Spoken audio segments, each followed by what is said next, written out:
Jacob Albracht, Tommy Castor. This is Sports Daily on Wichita's #1 sports radio, 97.5 and 1240 KFH.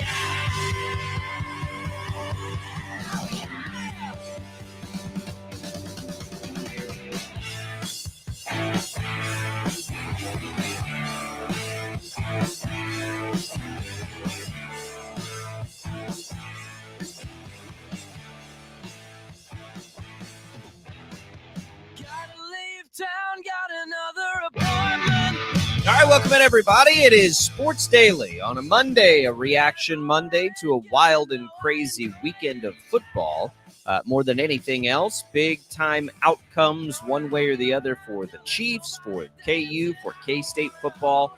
We will react to all of it. The World Series continues Game 3 tonight. The NBA season is well underway, and a couple exhibition games in the books for both KU and Wichita State, with K-State's exhibition coming later this week. I'm Jacob Albracht alongside Tommy Castor. Glad to be here with you on this Monday. Jad Chambers producing. He's manning that IHOP hotline at 869-1240. IHOP, where guests can enjoy the new Nashville hot chicken and waffles. Golden brown Belgian waffle topped with 4 crispy chicken strips tossed in spicy Nashville hot sauce. We will have some giveaways. We'll give away some AEW pro wrestling tickets coming to Intrust Bank Arena this weekend. We'll give away some HTO tea and coffee as well. Glad to be here with you, everybody. Tommy, how are you? I'm good. Busy weekend, a lot going on. And, man, I was thinking about it this morning. I know we always react to things on a Monday. I'm not sure we've had as big of a reaction Monday as today. So many different things to react to, just crazy outcomes. I'm looking forward to getting right into it. When you mix in college basketball with football, and it gets up there. So we are excited to do it. Thanks everybody for tuning in to us here on KFH. Maybe you're listening on the Odyssey app, streaming us. You can also catch our video stream, which is available to you on Facebook, on YouTube, and on Twitch. Always a lot of fun there as well. I got my winter, whatever this is, flannel shirt thing on that I'll wear just about every day now. You rocking a Snuggie? Warm. It's warm is what it is. You can check out the video stream because it'll be this one or one of the exact same thing in a different color just about every day now for the next 6 months, Tommy, because this is ridiculous how cold it is outside. We're already trying to hype up our kids for Halloween and how cold it's going to be. Of course, they'll power through for some candy. They'll be all right. But we're there, and we'll warm back up. We'll get back to the fall here pretty soon. But in the meantime, we got to deal with some winter, and it's cold. It was cold in Denver yesterday, Tommy. Let's start with the Chiefs. Big wins for KU and K-State. Lots of stuff to get to, but we'll start with the Chiefs yesterday. The Broncos snapped the streak. Look, we said we didn't know how they'd do it. Well, the Chiefs turning the ball over like that, red zone inefficiency, your quarterback being sick, and all of the things, and it turned out to be a Broncos win. I'll tell you, in all honesty, I have about 0% concern, however you want to scale it or whatever. I think this will be a very, very easy game to flush down the toilet, and I really don't think there's a whole lot to take away from it. I mean, I don't really care. It was an unfortunate set of circumstances. There were things in there that were annoying. Sky Moore should have caught a touchdown, but Mahomes wasn't 100%. That was pretty clear. They turned the ball over like crazy. And, again, I'd wash my hands of that one pretty quickly. At what point are you actually going to get on the same page that there are legitimate issues in the wide receiver room? I mean, there are things like, Tommy, I told you there were issues with the wide receiver room before the season started. Well, yeah, but you can't downplay that. There's really nothing to take away from that game yesterday. No, there's a lot to take away from that game yesterday, including the fact, and especially the fact, that there is a lack of trust that Patrick Mahomes has with anybody not named Travis Kelce. I mean, bottom line, full stop. There just is. There's no trust. And, I think that there might be, it was nice to see Justin Watson back out there. He had a couple of nice catches. Rashee Rice had a good run after catch at one point. But really, other than that, there is a pretty obvious lack of connection between Patrick Mahomes and his wide receivers. And you could tell that. I mean, I know that, it might be taking away some credit from the Denver secondary, But man, Patrick Mahomes hung on to the ball way too long. And there were times where, it looked like there were open receivers that he just wasn't throwing the ball to because I don't think he trusts them. And so I think that there's a major issue with that moving forward. We're just over 24 hours away from the NFL trade deadline. And I think they've got to look at doing something. I know they brought in McCole Hardman. That's clearly not the answer. Yeah, he had a muffed punt in the game. There are some things they need to take a really hard look in the mirror today and determine, okay, what are we going to do in the second half of the season to try to improve where we've been so far? And they've had flashes of it looking good at times, but man, there is no consistency in that offense. Number one, there's no consistency in any offense in the NFL right now. So this is why I wouldn't overreact. Nothing has changed. The wide receiver room has been a problem since before the season began. I've been beating that drum forever. I didn't trust this room. But Rashee Rice did exactly what he's been doing in every game. He's catching Dropping about passes. 5 balls a game. Yeah. But, he's catching 5 balls a game. They're finding him. They're mixing him in. Everything was off yesterday. Mahomes was sick. But look, what are you going to do? What do you think they're going to go do that's going to help them in the short term? I don't know. Try to trade for a legitimate number one receiver. Who? Go trade for DeAndre Hopkins. They already had the chance to do that, and they didn't do it. Go trade for Adam Thielen. Ask the Panthers what they want for him. Go There's trade no for Terry chance McLaurin the in Panthers Washington. are trading Adam Thielen. Why would they take that away from Bryce Young? Like, because you have to have 1-6 right now. They've Doesn't got matter. no You chance gotta- at the playoffs. They're developing a rookie. They're not going to take his safety blanket away. The like, you have Commanders to are have out there looking to start to unload pieces on that And defense. where are you going See to if you can pay get for Terry the receiver? McLaurin. How are you going to pay for these people? They have cap room, and they can always restructure a contract or two. Not to for try to make D-Hop that or work. Terry McLaurin. They Sure, don't. they can. They've got the cap room to do that. Yeah, they How do. much cap room do they have? They've got like $3 million in cap room, and they can always restructure a contract or two to get to 5 or 6 to make that work. All you got to worry about is the base salary. But I think you've got to try to go out and try to make something happen. Get somebody in there that Patrick Mahomes feels like he can throw the ball to downfield. The thing is that defense. Do you know what Terry McLaurin's base salary is? About $23 million. Okay, like, so they that's don't probably not going to work. But there are same teams with out D-Hop. there. No, there's not. No, because they're too Yes, there expensive. are. They would have done this before the season if they could have afforded it. They can't afford it. So, like, they don't have. There's not just So some you're like just stuck unicorn with this, receiver. then. You're Kind just of, stuck yeah. with what you've got. Yeah, that's Yeah, unfortunate. they tried If that's the McCole case, Hardman. That's unfortunate. Well, it is unfortunate, but it's the salary cap. It is what it is. They tried a cheap option in McCole Hardman. He's not going to do anything. I told you he wasn't going to do anything when they signed him. He didn't do anything before he was there. So, like, he's not going to magically. They are stuck with this room. So this room, though, produced 400 yards of offense the week before. It's a bad game. Like, that's what I mean. Like, so the reaction, and I know everybody wants him to go trade for a receiver. I've wanted him to do that for 6 months. They can't do it. There's nobody to go get. So what are you going to do? I mean, you can go try for, a bottom end, Allen Robinson. Is he available even? Is Pittsburgh willing to go off of it? Like, you can go for those type of receivers, but what are the chances those guys step in and make that much of a difference? Like, these guys don't grow on trees, and they certainly don't grow on trees for $3 million. So you have to, the Chiefs have to continue to develop the offense that they have. Last week, they were fantastic offensively, right? They scored 31 points and threw for like 400. So it's going to take time. We're 6 games in. Obviously, they have to restructure. 1 week ago, 1 week ago, we were like, oh, Rashee Rice, he's the greatest. Like, Rice is going to be the guy. I still think Rice is the guy. So, that's too much of it, in my opinion. That's too much of a reaction one way. When last week we were like, okay, it's Rashee Rice. He's going to be awesome. Like, he's the guy. Because I still believe that. I'm going to tell you right now, and I don't know. I honestly don't know where you stand on this. I think I might have an idea, but I'm just going to say it. Sky Moore needs to be off the football field. I'm done. I'm over the Sky Moore experiment. Field? He had one catch for 8 yards in the game, and he dropped a surefire touchdown pass.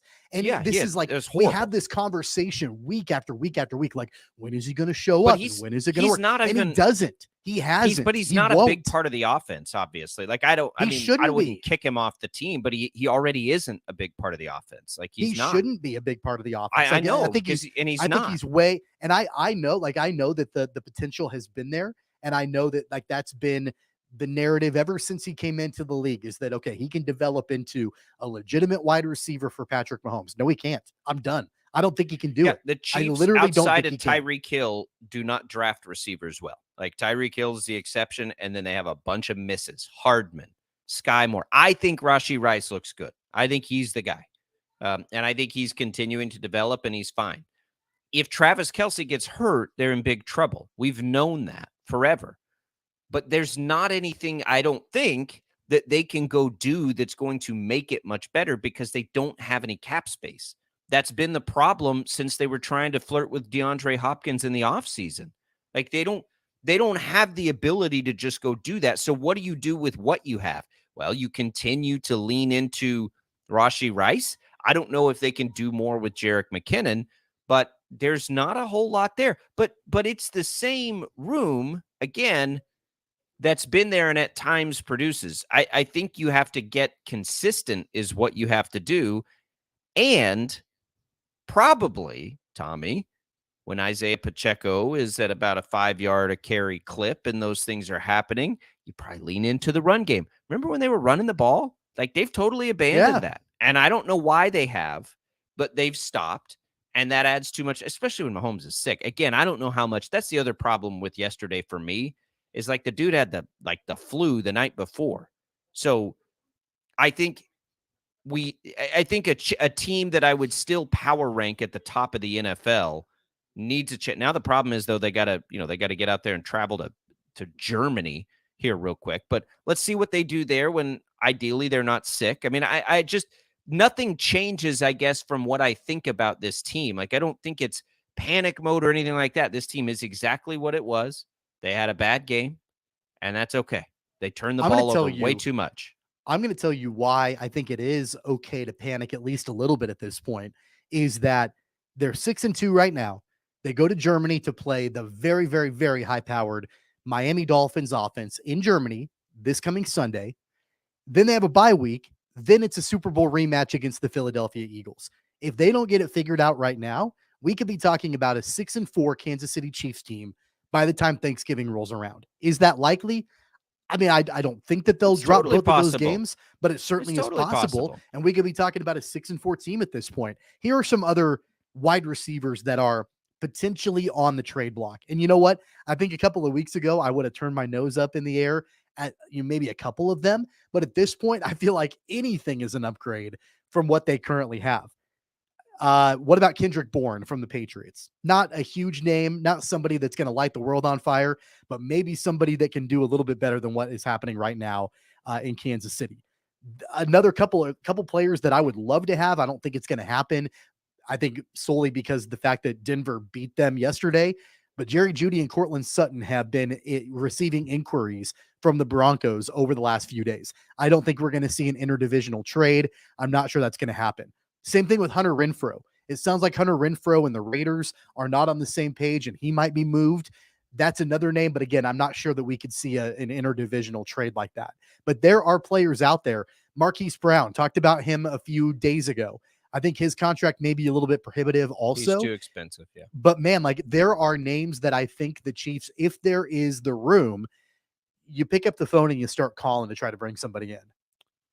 Courtland Sutton makes $14 million a year. He's off the table. Jerry Jeudy, I don't think has much money, but Jerry Jeudy, like, if we're talking about disappointing receivers, like, that's a dart throw. He's been, I mean, you could count him into as disappointing a receiver as there is in football. I don't know, and I don't know what the issues are with Jerry Jeudy, but he's making $2. You could probably afford him. I don't think the Broncos are going to trade Jerry Jeudy to the Chiefs. McLaurin's too expensive. Bourne doesn't move the needle for me. And Hunter Renfrow is Chiefs have right now don't move the needle. I know, but they at least have the time. The problem, if Like the problem, at least from what I've been able to gather from people that watch and pay attention to the Chiefs and like report on the Chiefs more closely. Hunter Renfrow is too expensive too, by the way. He's making 6.5 million. He'd be close. He'd be close to right up at the cap number. But the issue for these young receivers has been, at least according to people who pay attention to the team and report on it from an inside level, is it takes so much time. Remember all the talk with Sky Moore in the offseason? Like it takes so much time for receivers to get locked into this offense. I just don't know if you're going to be able to plug and play a wide receiver into this offense, if that's ever going to work. That's why Hardman made some sense, even though Hardman's just not that good, which is the problem with Hardman. But, maybe an older, savvy receiver you could try. I still think the best path forward, and this is the mess that they made in the offseason, is to continue to develop with Rashee Rice, who has looked good.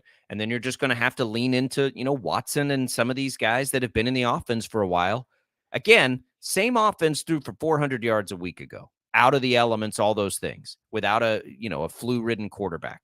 So I think that we have seen signs of both. I'm just not going to panic in a week where they went on the road, played in the elements with a quarterback who had the flu. Like, I think that's a bit of an overreaction. Now, the problem for them is the trade deadline is tomorrow. So, you don't have time to sit around and think about it. I just can't imagine there is anybody there that is going to plug and play into this offense outside of Tyreek Hill, right? Like nobody does that.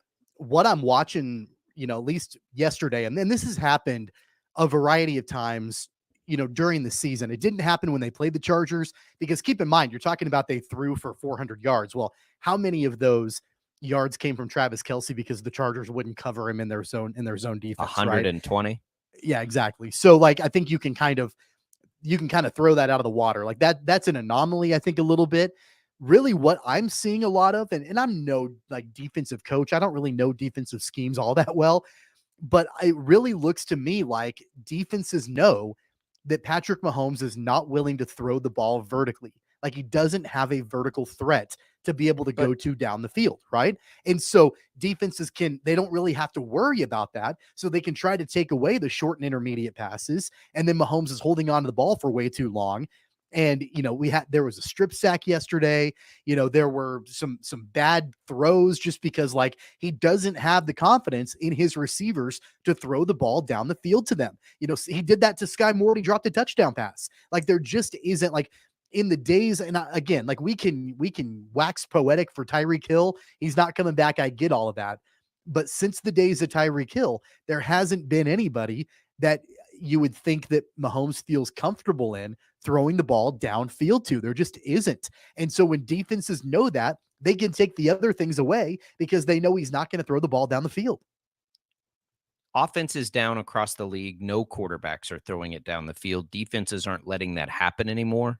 So I don't know. I don't think that's an exclusive issue for the Chiefs. Before yesterday's game, Tommy, in the last 3 for the Chiefs, Mahomes had 7 touchdowns, 2 interceptions, threw for about 75% completion, threw for 280, 306, and 424 yards. The offense, we were so optimistic about like, okay, here comes the passing game. It's coming back. It's on its way up. They put together 3 great games in a row. And then yesterday happens, pretty good secondary. It's really cold and snowy before the game, and your quarterback has the flu. That's where, like, for me, like the progress we could see for 3 weeks, they had a bad game and we're ready to just now say, oh my God, it's the same as it was, in week 3 or whatever, 4 against the Jets. Like they had been making progress. Let me ask it this way. And this is revisionist. So, obviously take that into consideration. But if Sky Moore catches that touchdown yesterday, let's just say and I know he didn't. That's obviously a part of the problem. But would you have overall in the game felt nearly as bad about this as you do now? Because that one play feels like it would have swung everything in a different direction. Yeah, because they had 5 turnovers. So, I mean, yeah. Well, we're just talking about the pass game now, though. The turnovers were a much bigger issue than the wide receivers yesterday. Okay, Marquez Valdez-Scantling had a fumble. Mhm. McCole Hardman muffed a punt. You know, Right. like there was a strip I'm sack saying, on a like, passing play. I'm saying, like, though, the these are things that development are of like, plays. No, I know. I'm talking about the development of plays, though, and those kinds of things. Like, I just they're going to be fine. This is what their offense is. I don't think that the player is out there.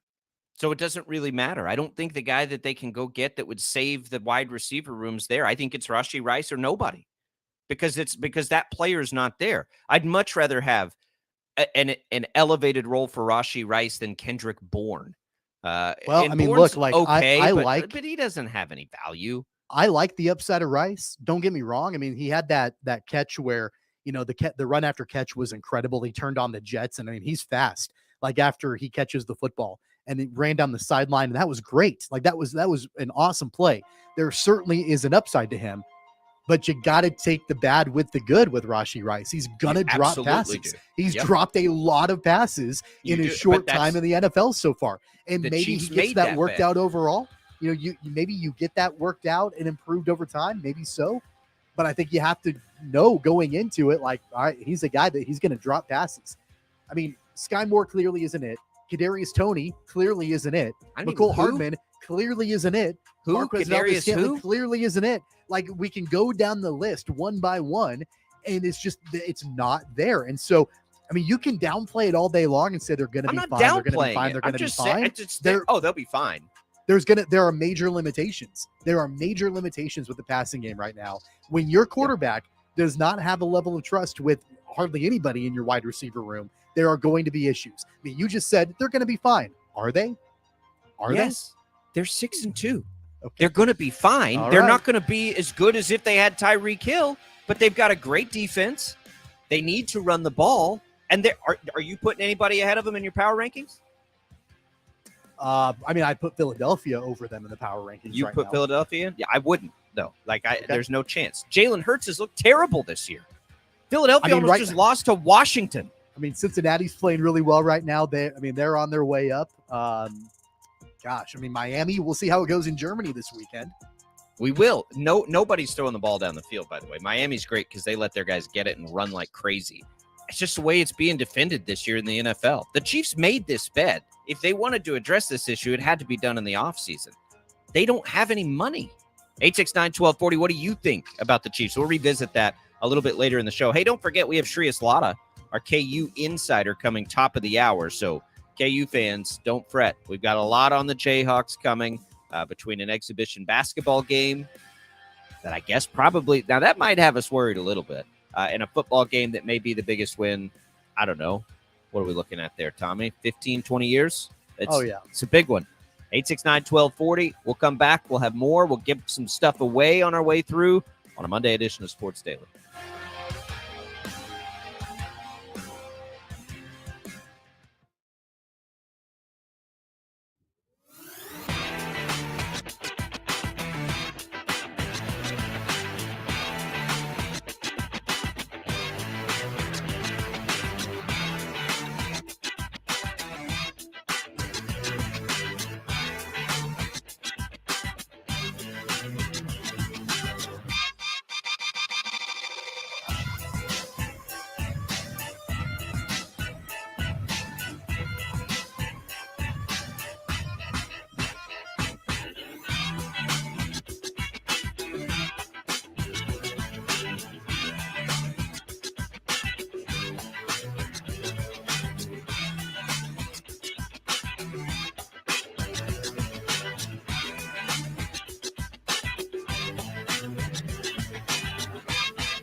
$869-1240. Time to get busy. This is Sports Daily on KFH.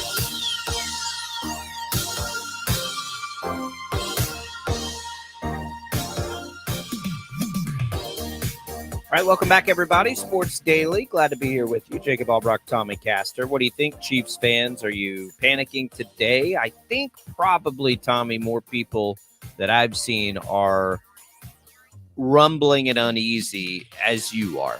I'd love for him to get a wide receiver. I just don't think there are any to go get. We'll see. The deadline is tomorrow. You can always restructure contracts. And I'm not saying that's the right thing to do. I'm just saying you can do that. There are players, Travis Kelce is probably one of them, that wouldn't mind restructuring a contract to go and get a top-tier wide receiver. You can always do that. He's already on such a discount. I don't know what they're going to be able to do because his contract is it's much lower than it should be anyway. Let me think about it this way. If you're telling me now, do they need to go get a wide receiver and move things around and potentially compromise the ability to re-sign? Really, at this point, is it Gay or Snead or Humphrey or Smith? I wouldn't do anything that would compromise any of those things. I would rather see them, for instance, bring back Willie Gay than go get a receiver now that compromises their ability to do that. Here's what I'm a believer of now that I didn't know was going to be in the mix before this season started, was that this defense is really good. And I think it's going to stay really good. And hopefully Bolton is able to come back and then it becomes elite at that point. But in the meantime, it's really good. I think their pass rush is developing. They had a lot of issues stopping the run without Nick Bolton yesterday. I mean, Javonte Williams had a really good game. I mean, I don't know. What was his yards per carry at? I mean, Denver ran it for 153 yards, but they ran it 39 times to get there. So what is that on a yard? 153 over, whoops, hang on. My math isn't that quick. Got to pull out your calculator there. Yeah, they were under 4 yards a carry. So, I think you'll take that if you're the Chiefs. Again, it's one of those games where you knew it was going to be rough coming in because of the weather and because Mahomes, we learned about Sunday morning, had the flu. So if Sky Moore catches that ball, if Hardman doesn't muff that punt, then I think we're in a different situation yesterday. I just don't think the loss is they allowed 240 yards. Denver gained 240 yards. So that to me, that defense translates. And I think that I'm not going to just ignore the 3 games prior when the offense seemed to be finding its groove for this one, when there were some really overwhelming circumstances in play. I'll lean into the defense a little bit more, and I don't want to, that to me long-term is so huge for the Chiefs to continue this dynasty. If they can keep their line in place and if they can really play defense like this, they'll figure it out with the wide receivers. Did you know, by the way, I looked this up during the break. I think there's this thought, and we talked about it in the last segment, that the Chiefs can't afford DeAndre Hopkins. They can afford DeAndre Hopkins. I looked this up during the break. He is only owed $600,000 for the rest of this season. Most of it in a bonus. Yep, and the $13 million in 2024 salary and bonus is not guaranteed. So they can't afford DeAndre Hopkins. And knowing that, I mean, they didn't get him during the offseason, totally understandable. But the Titans don't have Ryan Tannehill, and Will Levis, I mean, had a really good game for the Titans yesterday. But I mean, I wonder, would the Titans be willing to move on from DeAndre Hopkins? I think they would listen to offers, and D-Hop would be the kind of receiver that you would have. That would be different. I would say, heck yeah, get him, because you could plug and play him. I just, like, I don't know if I'm the Titans, or if I'm the Panthers with Adam Thielen, especially the Panthers, no chance, because my number one priority, if I'm either one of those teams, is learning about the quarterback that I have. And if I've got Bryce Young, and right now Thielen's like the only thing that I can't take that away from my young quarterback. I don't know what the Titans feel about Levis, but the Titans play in a wishy-washy division a little bit. I don't know either. Like, do they think they can contend with Derrick Henry? Will Levis he provided them a spark they haven't had. Yeah, I'm not sure we're going to see Ryan Tannehill play another game for the Titans after what Will Levis did.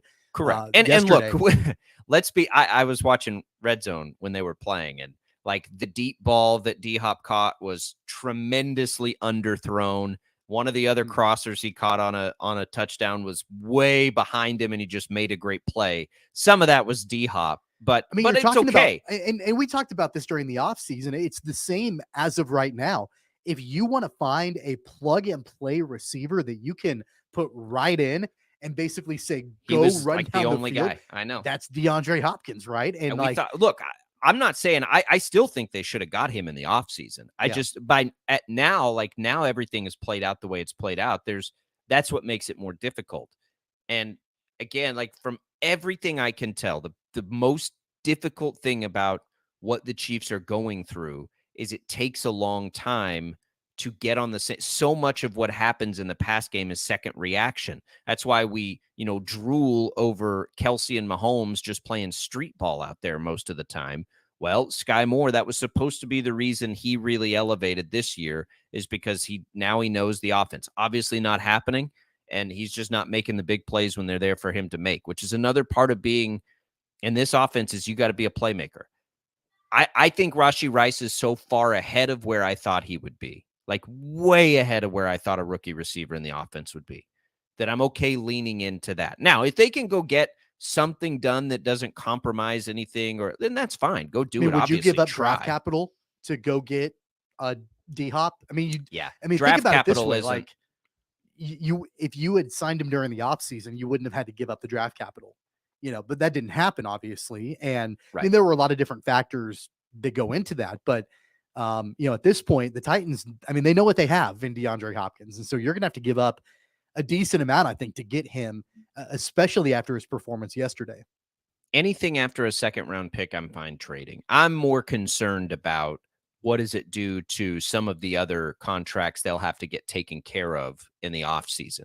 That's what would be far more of a concern to me. Obviously, D-Hop doesn't necessarily play into that, but so if they can make D-Hop work, that's great. I don't think the Titans are going to trade him, but maybe. I mean, you never know. Nobody thought Christian McCaffrey would get traded last year either, and it happened. If there's I don't even know who it would be. If there's a team out there that is willing to give up a top star, and you've got them under contract, then that's different too. Like, I don't even know what a good example of that would be. This is not happening, but it's the first one that popped into my head. Let's say the Vikings are like, crud. Kirk Cousins is out, which was the worst thing about yesterday, by the way. Let's trade Justin Jefferson and take a haul. At that point, if I'm the Chiefs, I'm like, yep, go back up the truck. Like, go figure out how to do that. Go back it up. Sign him to a long-term deal, move on with your life. But I don't know that the Chiefs, by the way, are ever going to do that for a wide receiver, because they could have, and they didn't with the guy who's the best in the game right now. They didn't do that for Tyreek Hill. I don't think they're doing it for anybody. I just don't think in Brett Veach's plan, a lot of money going to that position is going to be on the table. He kind of moneyballed the wide receiver room, right? That's kind of what that strategy has been, at least at that position. They made it work last year. And again, I think they're at the top of my power rankings this year. A part of moneyballing that is having a good defense. And I'm in on that. I'm telling you, like, I can't even fully get a good grasp of what having a defense at this level means for the Chiefs, not only this year, but for a while, because that's not something we've ever been able to count on when we watch the Chiefs. They played terrible yesterday. I mean, their offense could not have shot themselves in the foot anymore.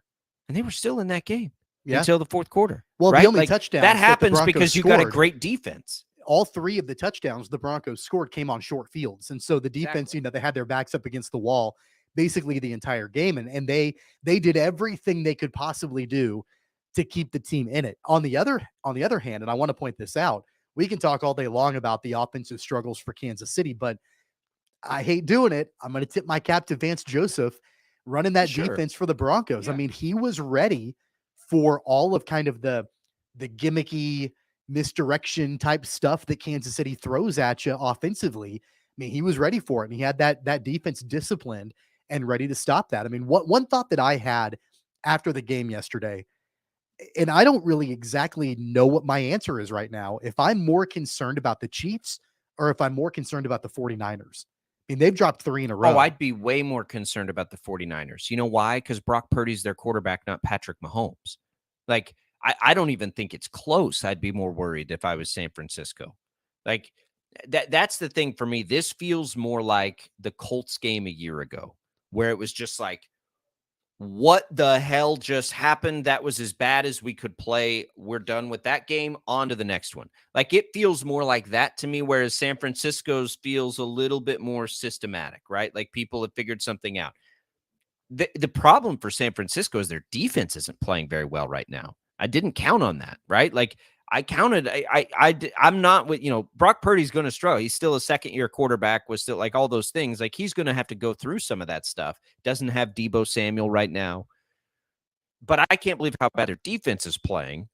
And so that's what I mean. Like, there are teams with far greater concerns, I think. Buffalo with their injuries, far greater concern to me than what Kansas City went through for 1 week. Cincinnati, if Joe Burrow fully healthy? Like, that to me is a bigger concern than, 5 turnovers or whatever, and still needing all of that to go poorly for Denver to be able to beat you. The reality to me is the defense played great despite it, and they still had a chance.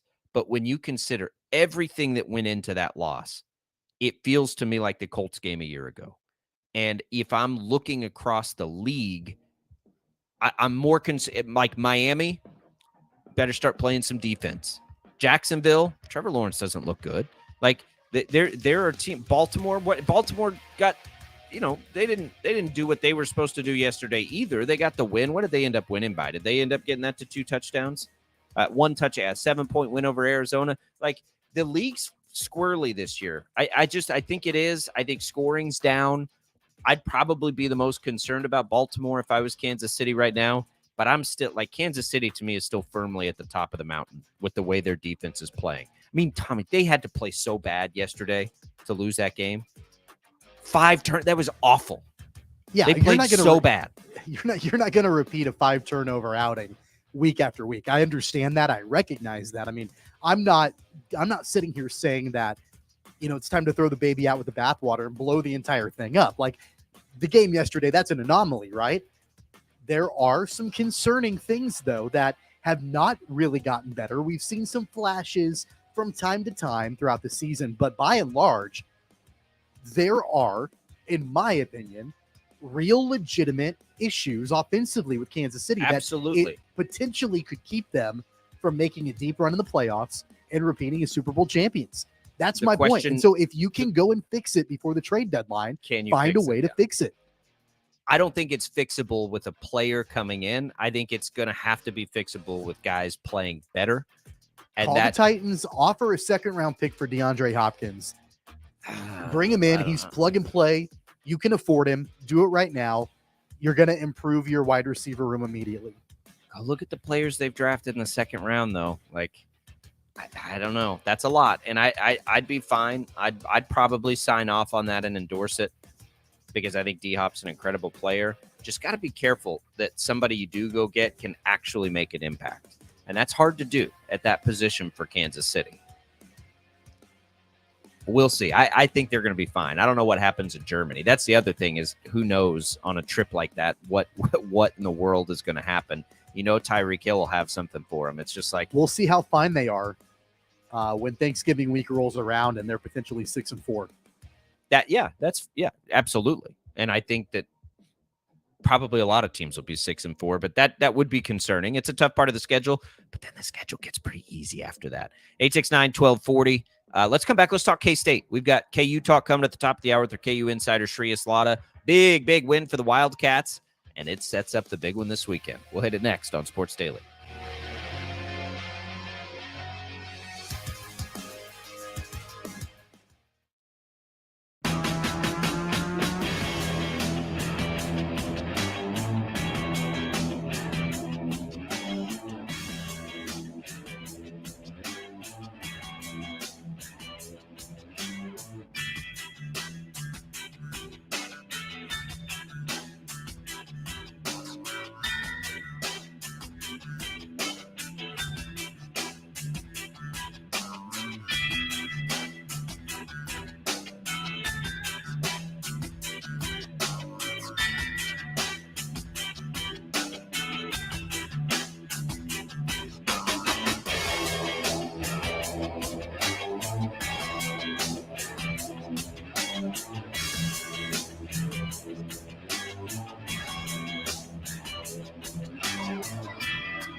All right, welcome back, everybody. Sports Daily here on KFH. Primetime NFL games from Westwood One available live for free right here on KFH and on the Odyssey app. Tune in for Monday Night Football here, Raiders, Lions, or simply download the Odyssey app and search for KFH at kickoff. All right, let's get a little K-State talk in here. You know, it's exactly what you want to see, Tommy. 41-0 winners, absolutely dominant. For all those ready to cast off Will Howard, don't do that yet. He's still very much a part of this team. He was fantastic. Avery Johnson kind of mopped things up late. That was about perfect. Exactly what you want to see ahead of Texas this weekend. Yeah, they didn't need to do the 2-quarterback system against Houston. It worked well for Will Howard to just be in there and do his thing. 15-17, super efficient, 164 yards through the air, 2 touchdowns. No interceptions, a really clean game for Will Howard. And, the running game with DJ Giddens, did really well also. They did everything they needed to do to not only win against Houston, but win convincingly. And, after what Houston did, last week against Texas in Austin, I think that was a really good outing for the Wildcats to basically put their foot down and say, look, like we're gonna blow you out. We're not gonna let you hang around in a game in Manhattan. And it sets up, like you mentioned, a great matchup this weekend against Texas.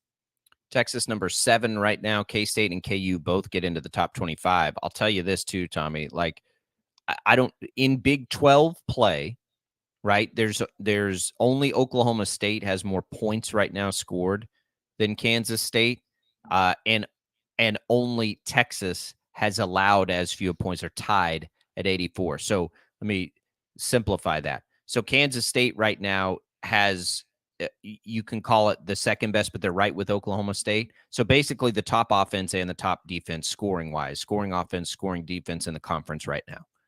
I think that people are waking up to this again. I don't know how to explain the 2 bad losses. Missouri's actually pretty good. That's how you explain that one. In Oklahoma State, like Oklahoma State, Tommy, is on fire. They've won 4 in a row. How are they not ranked? I don't know how they're not in the top 25 this week. I don't know, because they're 6-2 overall too, because that loss was really bad. But I mean, come on now. Let's get over it. So what we've got here is 5 teams in the league with just 1 loss, and then Kansas and West Virginia sitting there with 2. I'm telling you, man, like this thing, which looked really bad to begin with, is really starting to settle in. And I don't know how this is going to end up. I don't know how it's going to end up. But K-State has a massive game coming this weekend. Did you know, by the way, that the Jayhawks, I know we're going to talk about them next segment, if they win out, I think I read this over the weekend, that based on tiebreakers and all of that, they'll play in the Big 12 championship. Oh yeah. Like they can they still have a way in if they win out. They absolutely have a way in. Everybody with 2 losses or less can play. Like if they win out, they'll be in. I don't think we're getting 2 teams in there with 1 loss. I'll be pretty surprised if that happens. Yeah. But all opportunities abound for both KU and K-State, who are both slight road underdogs this weekend. Whoo boy. Like this is going to be fun in November. Let's go. Get them both going. KU with, again, biggest win of the generation here with the win over OU. We're going to talk about it. Talk about that preseason or exhibition basketball game as well. Shreya Slaughter, KU Insider, joins us in our next segment. On the way out, Jad, let's quickly give away some HTO. Hate to do this to you when you got to call a guest, but we're running out of time. We got to do a giveaway here. So we'll do some HTO. You can get a free iced tea, which are available at the Wichita East, West locations or in Derby, and an HTO brew house offering, which is all the coffee, hot, cold, all the good stuff. It's available at Wichita East and in Derby. We'll get somebody a pair of those right now on the IHOP hotline. First caller, 869-1240. Shreya Slaughter joins us top of next hour. We'll be right back.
This is Sports Daily on Wichita's #1 sports radio, 97.5 and 1240 KFH.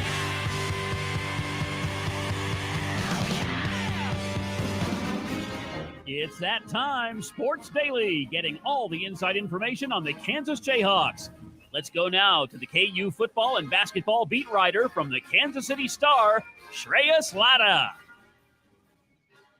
All right, welcome back in, everybody, to another edition of Sports Daily on a Monday, a Reaction Monday, and we are going to react now to just a massive KU football win. We'll talk a little bit about KU hoops as well in their exhibition game yesterday against Illinois. But as we welcome in Shreyas Laddha, Shreyas, that was just I don't know how to quantify that other than to say check another one off almost for Lance Leipold and, bury that skeleton and whatever cliche you want to use. KU got it done, and they got it done behind Jason Bean. 100%. I mean, I think that was as big a win for Kansas in a long time as they've had. And, props to them and props to Jason Bean for, bouncing back from some tough interceptions and leading the game-winning drive. And Kansas defense stepped up in moments that mattered, and they really stopped a pretty good quarterback in Dylan Gabriel, held him to 171 passing yards and 19 attempts. I think it was the perfect storm. Kansas definitely didn't play its best football game that they've played. There was some mistakes and definitely a lot to clean up, but they came out of there with a victory against former number 6 in the country, Oklahoma. And I think that's something that Kansas fans can smile about and pat themselves on the back on and just think about how far the program has come. I was thinking about it, Shreyas, on Saturday, and you mentioned it. They didn't play their best football. It was probably, a B performance from the Jayhawks, maybe even a B- performance from the Jayhawks, and they still beat Oklahoma. What does that tell you about the overall talent on this team and how far this team can go long term? I think it tells me that what the preconceived and before, that game margin of error that I think Jayhawk fans, myself, and a lot of media have thought was there is bigger than we thought. Kansas' special teams was definitely an issue in this game. Again, they didn't convert 2-point conversions. They had that fumble on the kickoff. They had a missed kick, and still they won the game. And 2 interceptions for Jason Bean, and some of the struggles they had containing the running game. But I think it shows how good this team is. Even when things aren't going their way, they find a way to win. And I think that resiliency thing is something that Leipold, his coaching staff, kind of instilled in this program, that even when the odds are out, down and people are counting you out, they believe that they can come back and they can do what needs to be done to win a ball game that they have not played well in, I think. Yeah, I mean, to me, that's it, right? Like, they're going to have to win that way if we're all being real about Jason Bean. And I think everybody appreciates what he has meant to this team and this program and what he's doing. But if we're being real about it, they're going to have to be able to win ugly, because he's not going to light the world on fire most of the time as a passer of the football. I mean, he was not great, had 2 interceptions, threw for less than 50%, but he made a couple explosive plays on the ground, and they were able to run the ball, and they were able to play the defense they needed to. This is kind of going to be their formula, right? Like, if they're going to win big games, this is what it probably is going to look like. 100%. I think it's one of those things that, you take the good with the bad in Jason Bean, and in a sense that sometimes you don't really know what's going to happen with him, because you have one great throw 1 minute and then a bad throw the next minute. So it's a little inconsistent, but I think just overall, this defense has taken a tremendously big step forward. I've been really impressed with them, how much better they are than last year. I mean, teams are racking up yards. I think they've done a tremendous job of making it a bend don't break defense. And, even though Oklahoma put 440 yards on Kansas's defense total, they didn't come with a victory, which I think tells you that Kansas has taken a big step, and in the sense that they're getting rushes, to the quarterback, rushing quarterback 3-4 guys, I think that's huge. I think that's something was a big question mark as how are they going to get the quarterback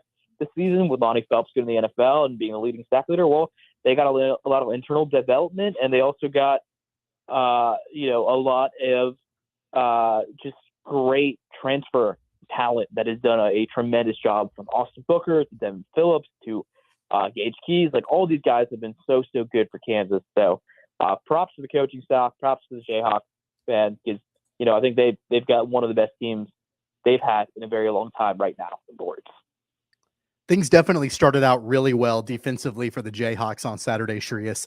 Mello Dotson with the pick six, and watching that play back, he stepped right in front of the path of the football and kind of took a gamble there, because if he takes that gamble and doesn't get the football, the receiver for Oklahoma is gone down the sideline, and there's nobody there to stop him. So, a big gamble from Dotson, but he was able to get the football and run it back for a touchdown, and that really kind of set the tone early for the Jayhawks.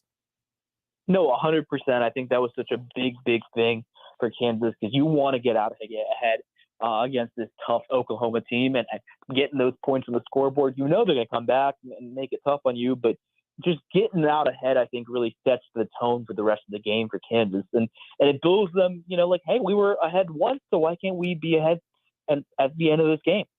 So I think great play by Mello Dotson, great read on that, and sometimes you got to gamble a little bit, I think, to get to a point where you're doing that stuff like that. So props to them. I know everybody's partying. Congratulations. But now all of a sudden, KU's in the mix for a Big 12 title again. Big one this weekend, Iowa State. You got to go to one of the most difficult places, not just in the Big 12, but in college football, to go get a win. It's probably and almost certainly going to have to be an ugly type win again. What are we thinking about? Look, I know you, Shreas, have been on. You've been telling us this for weeks. You thought they could, contend, be near the top of the league, all these things. It looks like it's playing itself out that way. But you've got to follow up now the biggest win you've had in a generation with a win that will probably be just as difficult to get this time around on the road. 100%. I think it's going to be a very tough game. Iowa State is historically kind of had Kansas' number in the last 10 years. They're 8-2. They have really kind of exceeded expectations after the gambling scandal they had that took out their starting quarterback at that time and multiple other key players. So props to them. They're third in the conference. So it's not going to be easy. I think it's going to be an ugly game, and I think it could be it's reflected on the fact that Iowa State is only a 2.5-point favorite. Tells you how much of a push game it is. So Kansas needs to limit its mistakes and take advantage of Iowa State's mistakes. So I think in a lot of ways, this game is so key for Kansas, because you want to see continued effort. You don't want a drop off in play, and they really need to come out there. And even if you lose, you need to lose where you're not wondering, hey, we should have won that game like they did in the Oklahoma State game. So I think it's key that they come out firing and get on the scoreboard early against Iowa State, because you want to get ahead, especially because of a tough environment it is to play there and a night game. So the fans there are going to be jacked, especially because Kansas comes off this big win against Oklahoma and they're ranked. So this Iowa State team is going to be ready. It's I think this Kansas team will be ready as well. So I think it should be a fun one. We've talked about Jason Bean. What about Jalen Daniels? What do you know about where he's at right now? It sounded like on Saturday that I know that he suited up and he was available to play if needed, never saw the field. What do we know about him and the future prospects of him getting back out there for KU? Yeah, I think it's a really positive development. If you've noticed, Lance's kind of language about Jalen has become more and more positive over the last couple of weeks, and the fact that he was suited up, I think, was tremendously big in the sense that he's probably as close as we think could be. I think this is a very good week for him to come back, and there's a decent shot of that. It seems like he was doubtful / questionable throughout last week, but Kansas, I think, believes in the idea of, and the coaching staff believes in the idea of just making sure these guys have practices, which I think is very, very important and kind of, something that Kansas needs is you want to make sure he has these first team reps.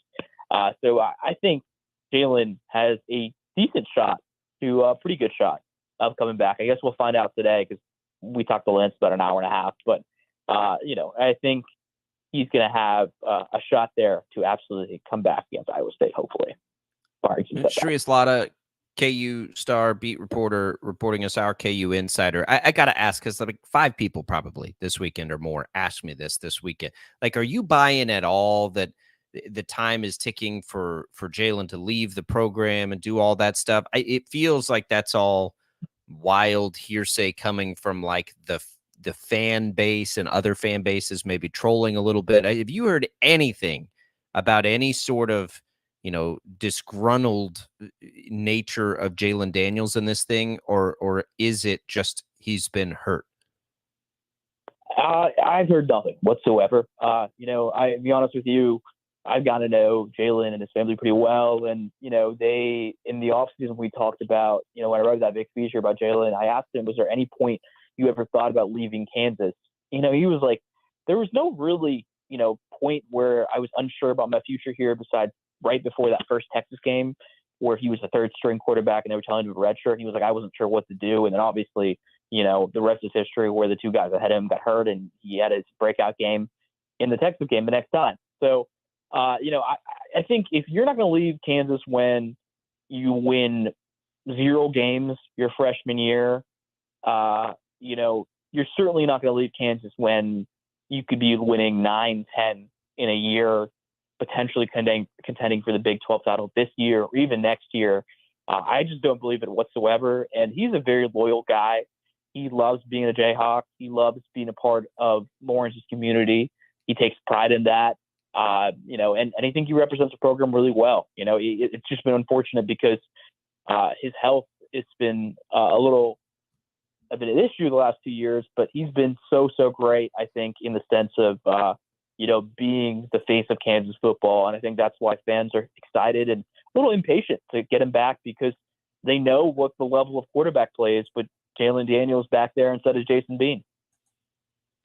How do you feel about the remaining 4 games, the schedule for the Jayhawks overall?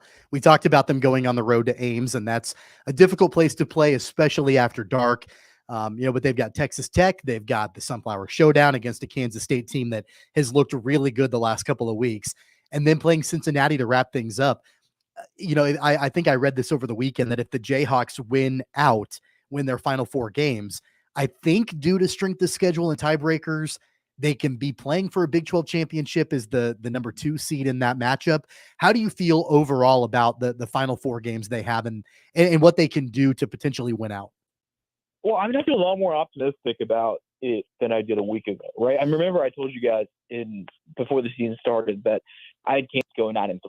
Now, if Jalen comes back, maybe 10 wins are in play. Maybe I'm a little I assume they'll drop one of them along the way. I don't know if it's Iowa State or if it's Kansas State, but one of those I think expect to be a loss. But Kansas should beat Texas Tech, and I think they should beat Cincinnati. They'll be tough games, but this team is clearly a very good team, and this team clearly deserves to play in a much better bowl game than they did last year. Even I think so.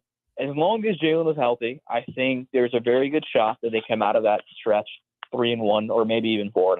Maybe I'm being a little too optimistic, but they just beat Oklahoma with Jason Meade at quarterback.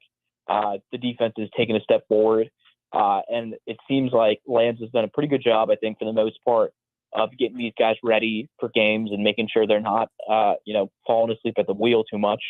And if they are, they seem to come out better in the second half most of the time, anyways. So I think it's a good time to be a Jayhawk fan, and I think these 4 games are going to be really watched with great anticipation from the rest of the conference because everybody's so neck and neck right now, and I really don't know who's going to be coming out of who are the 2 teams that are going to be playing the Big 12 championship. All right, Shreyas, let's switch to a little basketball here. Do we need to be worried? Do we need to start worrying a little bit after we hear the rumblings of late night not going so well? And then, I know it's a road game against Illinois and an exhibition and all that stuff, but I mean, they pretty much played their guys all the way through. It wasn't like you can chalk it up to some of the backups getting in there and blowing it. This was the rotation we expect Bill Self to use this year. I don't know. Should we be worried right now? I don't think so. I mean, it's October. We're not even November yet, and Right. Bill will put those guys down and build them back up like he does with the best of them. And I think they are obviously a work in progress in the offensive end. I expected that. The defense was a little lackadaisical. There was a lot of open layups, some really tough threes by Illinois they made that I think those guys were just red hot. They were in a rhythm, so they were making them. So not too much to take away. I think the one thing that concerns me, and has concerned me all year, has been three-point shooting. They were 3 of 12 from beyond the arc, and I think that's going to be a question mark throughout the year. Because you're really relying on some non-shooters or guys who have not been historically big three-point shooters to shoot the ball a lot. So I'm curious to see what happens with that last lineup spot, because that could force Self's hand to start a guy like Timberlake, just because they need perimeter shooting a little bit. And they need Kevin McCullers to hit his threes. They need DeJuan Harris to hit his threes. They need Hunter Dickinson to hit his threes. They need all those guys to be able to step up and take an open three when needed, because right now the lane is a little clogged at times. I think with KJ and Hunter playing at the same time, they got to figure out that on the offense of some sets. They didn't show a ton of offensive sets, I think, against Illinois, so it's not a big deal. But I'm really curious to see what happens for perimeter shooting. I think that is maybe a little worrying, but I think it's still too early to say. What do we know about the Kevin McCullough injury? I know that late in the game, took a hard hit, went down to the ground. And, is there any kind of concern about anything lasting for him, or does he seem to be good to go moving forward? I think they said it was whiplash. That's what Self said. So it seems like he wasn't too concerned. I mean, obviously it could maybe be a lingering thing, or, maybe there's something but if it's whiplash, it seems like, from what Self's comments were, that he thinks Kevin's going to be A-okay for the most part. And then defensively, you hit on it. Lackadaisical. That's the thing to me. Like, this team, in my brain, has been built to be okay if they're slow going offensively, because they should be. I mean, they should be the best defensive team in the country with who they have coming back and who they brought in. Is that when I say, I guess, worry, I guess that's what the side I'm looking at is. Shouldn't they be locked down like right out of the gate with Adams and Harris and McCullough coming back and throwing in Dickinson? Yeah, no, I agree. They really should have been better than they were yesterday. And I think a lot of that was just amplified with the fact that Illinois was making some stupid threes with guys in their face. And you know how it gets. Guys get hot and they make threes no matter who's guarding them, how they're guarding them. It doesn't matter, right? But there was definitely some times that I think Kansas, rim protection wise, I didn't really love the rotations. I think they could have definitely been better at protecting against layups.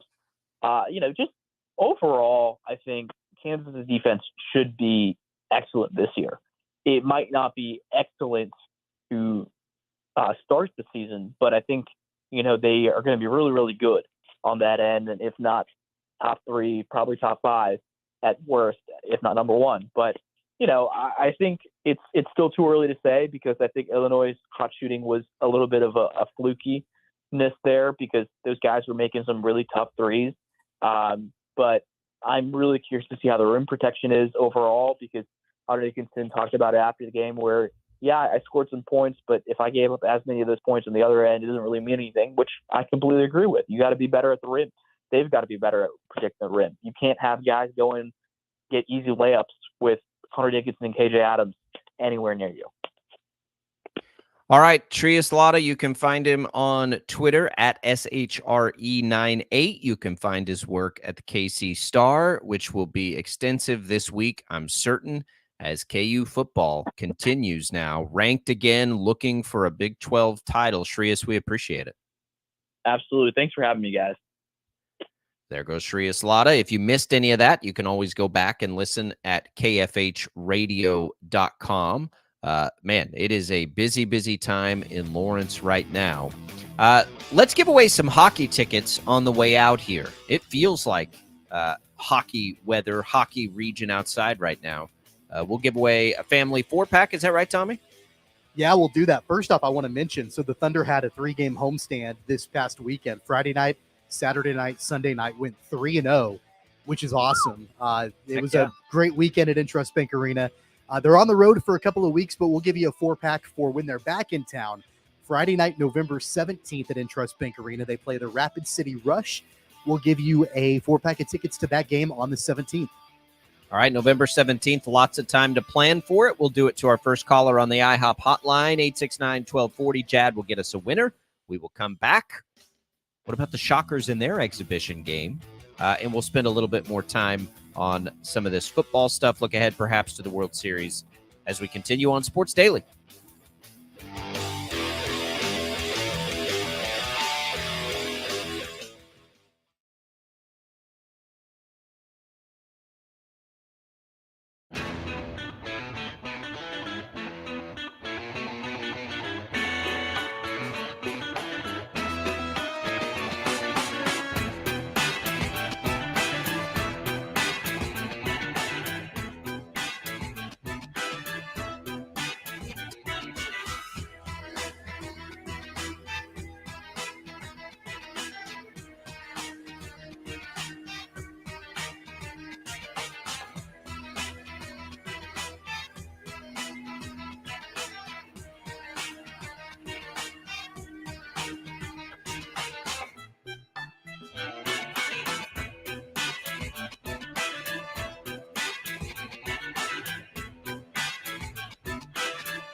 All right, welcome back in, everybody. Congratulations to Benny, who's headed to Intrust Bank Arena to see some Wichita Thunder hockey on November 17th, and to Jim for winning some HTO. Jim says he hasn't tried it. Looking forward to trying it for the first time.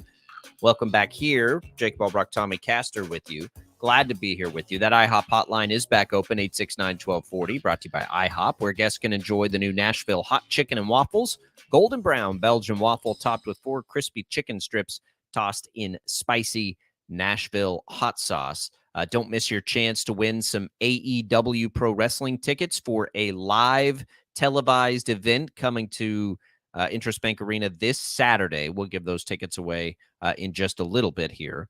Tommy, as we continue to try to react to everything on a Monday, there's honestly too much. So some of this may bleed into the weekend. But the Shockers also get their exhibition opener in the books. I was not there, so I can only go by what I read about and what you can see in a box score. But, it sounds like things were pretty good. Talked to a few people that were there. They're not shooting it well, but I think the big thing to take out of it that we can then wonder about as what does it mean for them moving forward is what happens at point guard. It doesn't seem like Bijan Robinson is something to count on this year. You know what I mean? By being there. So then what Bijan happens, Cortez. Xavier Bell? Bijan Cortez, Bijan Robinson, Bijan Cortez. And so Xavier Bell ran the point apparently a little bit yesterday. I don't think Colby Rogers is going to run the point. I don't know what they're going to do at that spot, but it does sort of lean into that as what they're going to do in general. They got to figure that out. The two bigs, Ballard and Poto, this is why I loved the idea of this style of offense and Poto's return, Tommy, because Poto isn't going to have to play a true center if Ballard's there, at least to me, and he can run and move around and do some of the things that make him a unique talent. But first look at the Shockers. And I think, other than that point guard position, which is going to be a work in progress for a while, all seemed to go pretty well. They didn't shoot it well enough. And, that's not anything new for Shocker fans, I know, but they held themselves fine. Yeah. I mean, I think that, you saw Shocker Madness first off. That was the first look at the team. And then this exhibition game. I know that they had like a secret scrimmage in Kansas City against Iowa a couple of weeks ago, but not a lot of information coming out of that. So it's going to take a little while, I think, to get our heads around exactly the way that this team plays under Paul Mills.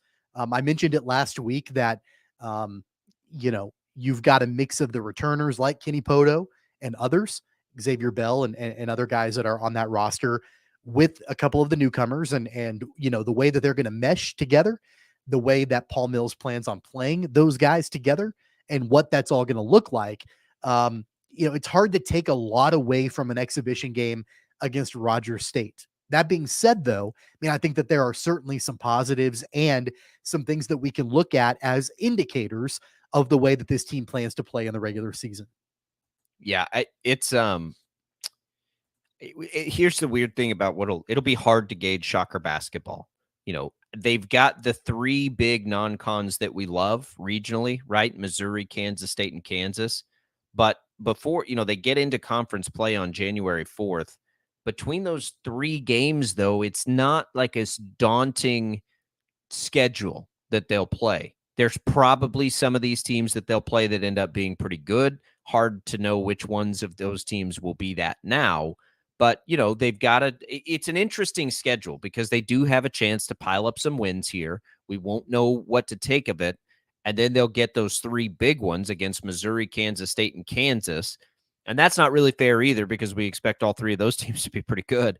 And it's like, okay, by the time we get into conference play, it just sort of is all about development, getting better, Right. Doing your thing, right? And I think that's probably a good thing because I think with this year especially, it's really going to be all about what do you do in the conference? Like, I don't think anybody has this misconception that this is like an at-large team. We don't know that yet. It could be, but who knows? But so for me, it's about what they do in the AAC this year, right? Can they finish at the top or near the top of the league this year? Because overall, I'm not sure it's fair to say, is this an at-large team? Now, by next year, we probably need to be having that conversation. But, they need to finish probably for me this year in the top 4 or 5 in the AAC and see what happens at that point. Otherwise, I don't really know. Like, I don't know how to set an expectation right now.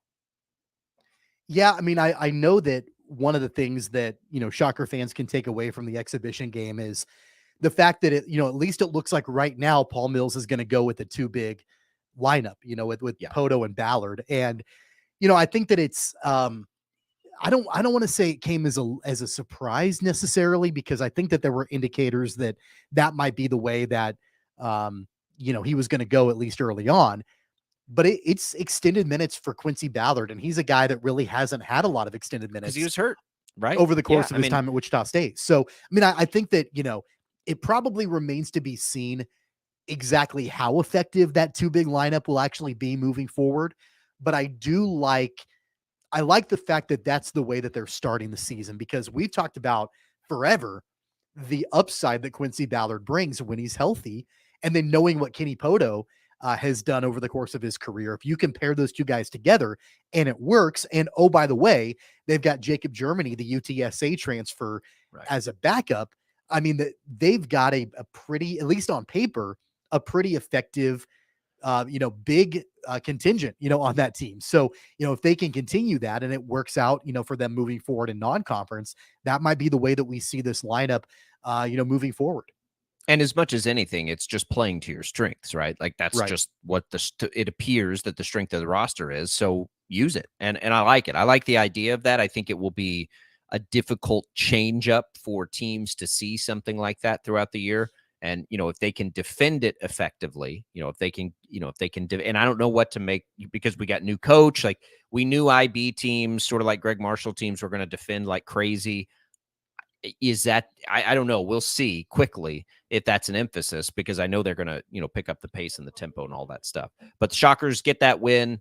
They open the season 1 week from tonight against Lipscomb, and that is a 6:30 tip time there at Charles Koch Arena. Really, really, really excited about the start of the college basketball season. All right, let's jump back quickly, Tommy, to the NFL here, because, the other storyline from yesterday was quarterback and the injuries. You had Kirk Cousins likely out for the year. Matthew Stafford may have to go to IR. Kenny Pickett, Tyrod Taylor got hurt. I may be even forgetting some.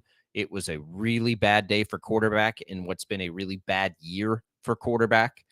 And, there's going to be a battle of attrition involved in whatever happens this year with the Super Bowl champion. I believe that firmly. That being healthy is going to be as big as any component to who wins it all this year. But it has been rough at the quarterback position this year. Man, I feel so bad for Kirk Cousins. And I know you and I are both on the same page about, our admiration, I guess, for him. I mean, I'm a Kirk Cousins fan. It was great to see his personality come through in the Netflix documentary, and, always kind of pulling for him over the course of his career. And, it's been all but confirmed. I haven't seen the official confirmation that, it's coach a torn doesn't Achilles, say that but if it's not. Yeah. So you feel terrible for him. Kirk Cousins, like Alex Smith, quite frankly, and Tony Romo, I feel like has always been underrated. Catches a bad rap. The Vikings' problems have not been Kirk Cousins. He's been as consistent a thrower. He's had one of the worst lines ever, which is why he takes a beating continuously. Now, this wasn't that this injury happened. This wasn't on turf either. I don't know what's going on with these Achilles. A lot of guys are blaming turf for some of these injuries. This was at Lambeau. So, Hey, and if I'm Kirk Cousins, I'm calling Aaron Rodgers. Like, what have you been doing? What's the rehab? Because he's got to worry about getting back for the start of next year, right? Like his concern is that whether or not Rodgers can do it. Like Kirk Cousins now loses 2 months of a full year if he wants to be back for next year, and his future is going to be. It was already going to be interesting. Now it's really going to be interesting, and I hate that for him that happened. NFL yesterday was not nearly as crazy, I thought, Tommy. Now, my picks didn't go particularly well this week. However, easily the best NFL betting weekend I've had. Like, not even close. I had a great day and had the Chiefs just won the game, not even covered their number, had the Chiefs just won, it would have been maybe my best NFL betting weekend ever. I was hitting parlays. I had like a touchdown parlay, like all of it. It was like last week was just so bad, and we've had those wacky weeks. Yesterday was a little bit more predictable, and And that was interesting to see. You were sending me pictures of the parlays that you were hitting, and I flat out asked you if you were going to buy me a steak dinner, and you never responded. I'll I mean, make you some soup. You made a lot of money over the weekend. I'll make you some soup. I'll make you a good soup, a good meal. Is soup a meal? One of the great Seinfelds. One of the great. That is such a good Seinfeld. But it was moderately predictable in the NFL. Hey, Bryce Young got his win over C.J. Stroud. All that chatter about Stroud, that was, good for him. I'll tell you the games that, that I led. I don't remember if we picked them or not. I don't think we did. I loved the Vikings. The Jags I was on. The Cowboys I was on. And there was one other one. Oh, the Jets, which survived. And I don't know if I had them in parlays or not. The Browns Seahawks, I didn't know what to do with. Seahawks, I thought that was a really big win for them. The Cowboys are probably of all the teams. No, the Bengals. I think it's probably pretty even to the most impressive win between the Bengals and the Cowboys and I think they're similar too, because it's just sort of reminder teams of like, hey, don't forget about us. I mean, Dallas feels like they have no chance. They're 5-2, right? And they just crushed the Rams. That game wasn't ever close. So Dak's playing better. That's the other thing people don't want to talk about. Dak's looked really good lately. And I don't believe in Dallas either long term because I don't believe in their coach. But, I thought for teams to sort of get back up into the mix of Super Bowl champions, Dallas and Cincinnati looked pretty good yesterday. But man, they jumped out to that big lead against the Rams. I mean, all of a sudden it was like 33-0. Yeah, and it wasn't fluky either. Like they were just playing good defense and moving the ball on offense.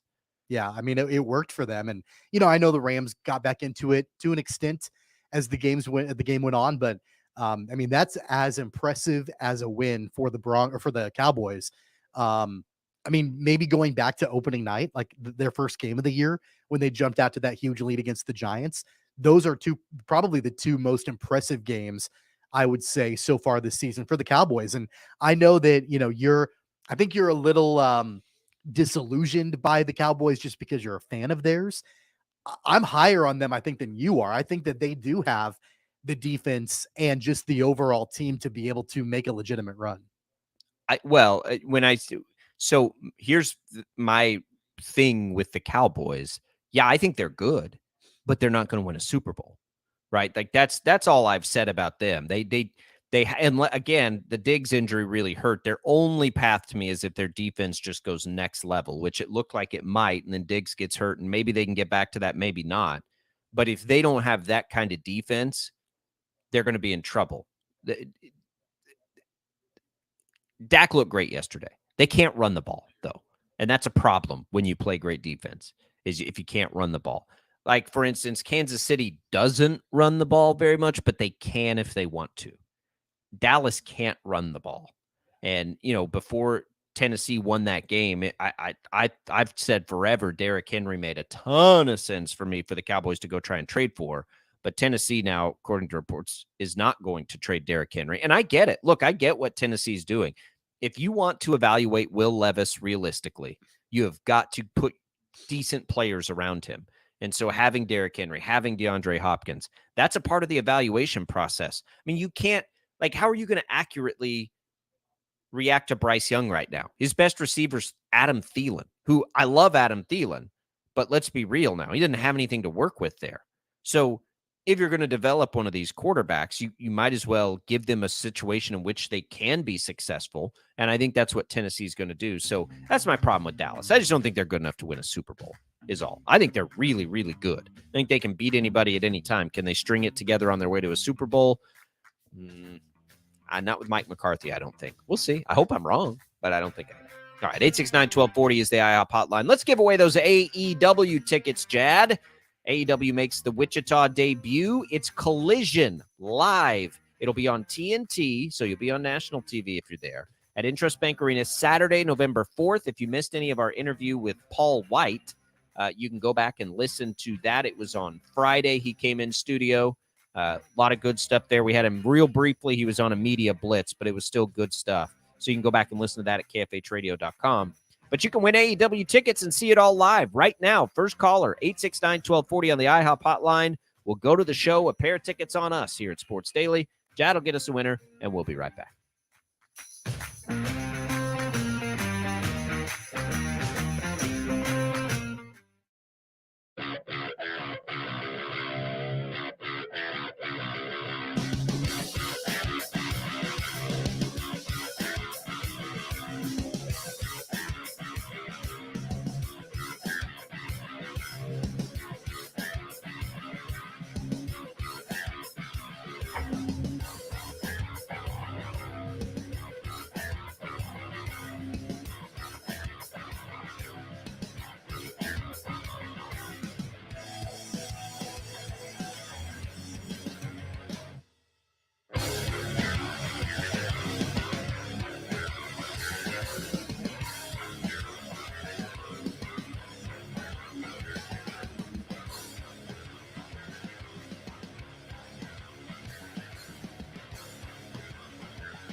All right, welcome back, everybody. Sports Daily right here on KFH. Congratulations to Tommy for winning AEW Collision tickets. Not that Tommy, another Tommy. Tommy, did you call in the IHOP hotline there during the break to win some tickets? I snuck away. I wanted to make sure I called the number. No, a different Tommy. So congratulations to the other Tommy for winning the AEW. All right, let's continue on here. We've got just a couple minutes here, Tommy. Would you just indulge me and tell me that Max Scherzer is going to be great and the Rangers will take care of business tonight in Arizona? I mean, if it's the same Max Scherzer we saw in the ALCS, I'm not quite sure. Here's what I'll say about the World Series going into Game 3 tonight, tied at 1. I think Arizona so far, I don't want to say dominant. They dominated in Game 2, but the Rangers needed like the most heroic comeback, one of the all-timers, to get Game 1 with a home run in the bottom of the 9th from Corey Seager and then a home run in extra innings from Adolis Garcia. Like, they trailed that entire game. So essentially, other than, the heroics there at the end, they've trailed the entire series. I told you it scares me that they get cold at the wrong time offensively. They're going to have to slug their way to this World Series. Arizona reminds me of the 2014 Royals. That's who they remind me of. They run like crazy. They get on in unconventional ways. They're bunting. They're doing all this stuff to put the pressure on these pitchers. And the Rangers just don't have that kind of pitching to overcome that. They're going to have to slug their way through this, I think, if they want to win a World Series. Yeah, I mean, Arizona, you and I were talking about it over the weekend. They have kind of an unconventional offense. They do things a little bit differently, but it works for them. And you mentioned the 2014 Royals. I don't disagree with you, but I think that Arizona is even faster than the Royals were in 2014. Now, I know the Royals had speed and they had, guys like Lorenzo Cain and Gerard Dyson, and they had other guys that were like really fast. Escobar was really there. fast. Yeah. But man, Arizona, just the speed they have on the base paths, it's crazy. It's ridiculous what they do. And so it works for them. It's a little bit different than what we're typically used to seeing from a World Series team, but man, it's working for them. Well, I love it. We're going to start seeing it more and that's the best brand of baseball. Like, the way Arizona plays baseball is so much fun. And more teams are good because, the rules are back to that. But, the Rangers are still a better offense, and they're going to have to hit the ball out of the ballpark probably to win this series because Arizona is just going to chip away. I don't see this path where any Rangers pitcher is going to get in there and shut that down. Max Scherzer's not going to. I mean, if Eovaldi and Montgomery couldn't do it, I don't think Max Scherzer is going to be able to do it either. Right. You're going to have to play, error-free defense, and you're going to have to try to get a lead and stay in the lead with your bats, which they should be able to do. Look, they've been brilliant on the road in this postseason. I think, again, I've thought this looked like a long series to me. I just am a little concerned because I don't think the Rangers have ever looked great so far through 2 games. They got what they needed to at the end of Game 1, but they've never really led in this series or held a lead for very long. So we'll see. It's been entertaining, and Arizona's the upstart. And I don't think anybody's taken that for granted. Like, I don't think anybody's watched this postseason and thought, yeah, Arizona's just there. Yeah, but in the long run, they're getting in. I think the concern right now is clearly in the Texas dugout, not in Arizona's. Well, the best thing I think possible for the Rangers in Game 3 tonight is you got to get out to an early lead. You've got to give Max Scherzer some run support early on. And then from there, hopefully you've got a little bit of a comfortable margin when the game inevitably goes to the bullpen. That's going to be the most important thing, I think, for the Rangers. If they can get on the board in the first, 3 innings, and provide a little bit of run support for Max Scherzer, that's going to be the best recipe for the Rangers tonight. Yeah, it is. And it's, the Diamondbacks have a young, confident guy in Fott tonight that's who's been really good lately. What does he have? Yeah, in the postseason, he's got a 2.70 ERA with 22 strikeouts, Tommy. So, it will take a little discipline. You got to get him out of the game. You're going to have to see some pitches. and just hope Max Scherzer buckle up, can get you through 4 or 5 innings and see what happens. But I think it's pretty clear that Arizona's got, the momentum in this series and the advantage right now. And we'll see how it plays out. And I'm terrified and I'm nervous and I'm worried and I'm a hot mess and it's not cool and I don't like it. Are you feeling okay about your bets at least? Well, no, because right now I think know, Arizona looks better in the series. Can you cash them out, and make some money off of it? Nope. Those two are on BetMGM with no cash out options. So I cannot. I can just ride it out. Just like I did in 2010 and 2011 when I also had Rangers future bets. The only times I've ever made Rangers futures bets are the 3 years they've been in the World Series, and I've never been able to cash one yet. So let's see what happens. But that World Series gets going later tonight, as does Monday Night Football, which you'll hear right here on KFH. Primetime NFL games on Westwood One are always available for you here and on the Odyssey app. Tune in for Monday Night Football, Raiders, Lions, or simply download the Odyssey app and search for KFH at kickoff. We'll tell you what else is on tap tonight when we wrap up this Monday edition next.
All right, everybody.